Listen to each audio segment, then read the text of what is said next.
Good morning, everybody. Good morning, Dad.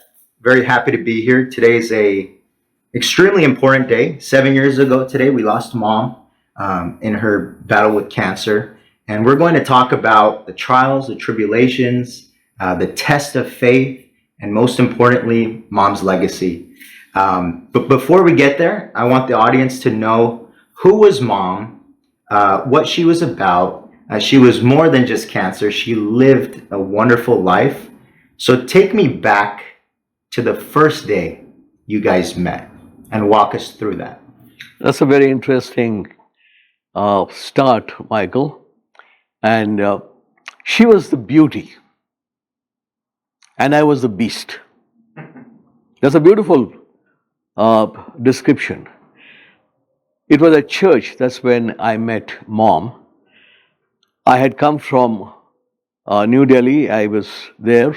I came on a Sunday morning and I was sitting in one of my regular seats at the church, and I looked in front of me, and there was this beautiful girl, beautiful. And she had, I can still recall, that she had a red dress on. And I looked at her. I told her that later, and she said, well, you were looking at me instead of going and worshiping at church. I said, yeah, I was looking at you and I said, this girl is beautiful. And I kid you not, I felt something within me. I said, she is the girl for me. And then the pastor was talking about me. He said, we're so happy to have Brother Gabriel here and Gabby, or many other, names that I had. And he was just lifting me up. So I was thinking, I hope this young girl know that he's talking about me. Later on, she said, I knew nothing. I didn't know who he was talking about. And then I went home and I said, hey, we were having lunch. I said, hey, who's that chick? Who's that chick there? And they said, oh my gosh, now again, So I approached her and took a lot of courage. Those years, we used to write letters. And I asked her out, and we never knew what dating was, etc. So I said, let's go for a walk. And I felt in my heart that she is the person with whom I'm going to spend the entire life. That was it. And then, fast forward, I gave her this letter and I said, read it. She looked at it and I said, give me a response. Those days we were unlike now. This is a fast-paced world, but those days it was, we went at a certain pace. We went walking. We were not running into certain things. So she looked at it and I was asking her for an answer whether she would be, my girlfriend. And then she was very coy, very shy. I said, tell me. And then she just nodded her head. Oh boy, I think I must have raised my hands and said hallelujah kind of a thing, be a Pentecostal guy at that time. And then, we moved forward. We got engaged. That's how I knew that she was the person for me. And I was still the beast.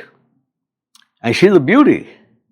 And then I think once we got together, she brought out certain things in me. And I was a youth leader there. I orchestrated a camp, so she would be there with us, with me. And I shared with her about my life. And then she said, let's sing this song. She used to sing well. She used to play the guitar. So she said, let's sing this song, Are You Tired of Chasing Pretty Rainbows? Because there's a backdrop to that. And then she and I, we sang it in our hometown in Kharagpur. And she said, how about us looking at each other's face, in each other's eyes? Very romantic. That was the beginning. And she was coy, but we got along very well. I introduced her to my parents. And then, of course, we moved forward. We were engaged. and we continued to pray and seek God's guidance. We just didn't rush into it. And finally, we got married, and there's some pictures where she was so excited, so happy, and that's how we started our life. Thank you for that, Dad. And speaking of marriage, I just got married, and your and Mom's love sets the tone for how I'm supposed to love my wife. And so today we just honor you, and you have taken the vows to a completely different level. Most love stories end till death do us part. You have taken it to another dimension. So, right off the rip, real raw and vulnerable, what do the vows in sickness and in health mean to you? Well, we're really now going to fast forward when she was at the hospital. And I just want to let our audience know this is not rehearsed. And at times, if you see our tear glands get activated, it's because of the emotions, and it's just the love for mom that evokes those responses. Now, she was at the hospital at City of Hope, and she had a lot of these tubes running through her body, and it I guess it was around 2:33 in the afternoon. The hallway in the hospital was very quiet. You could hear an occasional walk, footsteps, and she sat down, and I was sitting on a chair, and then she said, she used to call me Sweetu. She said, "Why don't you come and sit next to me?" And I said, "No, I can't do that because that's a hospital bed." And mom was very assertive. If I didn't listen to her the first time, she would go graduate, and then from sweet to sweetheart, then she would land up at Mr. Rufus. So before you get there, I would take action. So she said, "Come and sit down." So I sat down next to her. Very, delicately I sat down because it's the hospital bed. And then she said, "Put your arms around me." I said, "No, sweetheart, no, I can't do that because all these tubes, it'll hurt you." In a very assertive tone, she said, "Put your arms around me," which means, Gabriel Rufus, obey your wife right now. I put my arms around her. And this was very delicate, very raw, very profound, very real, because now we were talking heart to heart. She was there on the hospital bed, cancer with all the tubes running. And then she said, "Sweetheart, why are you doing all this for me?" Now that was a loaded question. Well, I sat down next to her, I put my arms around her, but this was a loaded question. And I turned my face. I didn't want to see her, I didn't want her to see me in that moment when I was so vulnerable. And I'm a man, the macho image. And I've saw teardrops swelling and coming down. And I just didn't want her to see that. And then she said, "I asked you a question. Why are you doing all this for me?" After a couple of questions, she just held my chin and she turned it towards her. And she said, "Are you crying? What are those teardrops for?" She said, "I thought you were a man of faith. I thought you were a strong man." I couldn't control myself. And she said, and I thought the question had bypassed and that she wasn't asking. She was very insistent.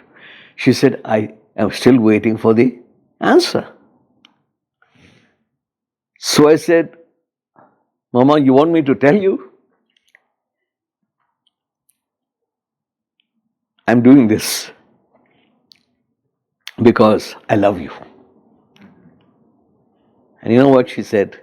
What took you so long? What took you so long? And she said, sweetheart, we did it. In sickness or in health, in rich or poor, we did it. Those vows that we made on December 15th, 1982, we kept it. I said, yes, by God's grace, we kept it. And that was what our vows meant to us. And people may not agree with me. I still wear my ring, my wedding ring, as a symbol. I know we say till death do us part, but this is more than that. Now, people may not agree with me, but hey, this is my love for my precious wife. I still wear this. That's a vow. Beautiful, Dad. And it's one thing to say vows, it's a different thing to live them every single day, 40 plus years consistently, even after death. And, you know, this was undoubtedly the hardest chapter of our lives. And you have a picture in your office that says, if your faith is real, it must be tested. And you had that before Mom got sick. And that was for a business challenge that you were going through at the time.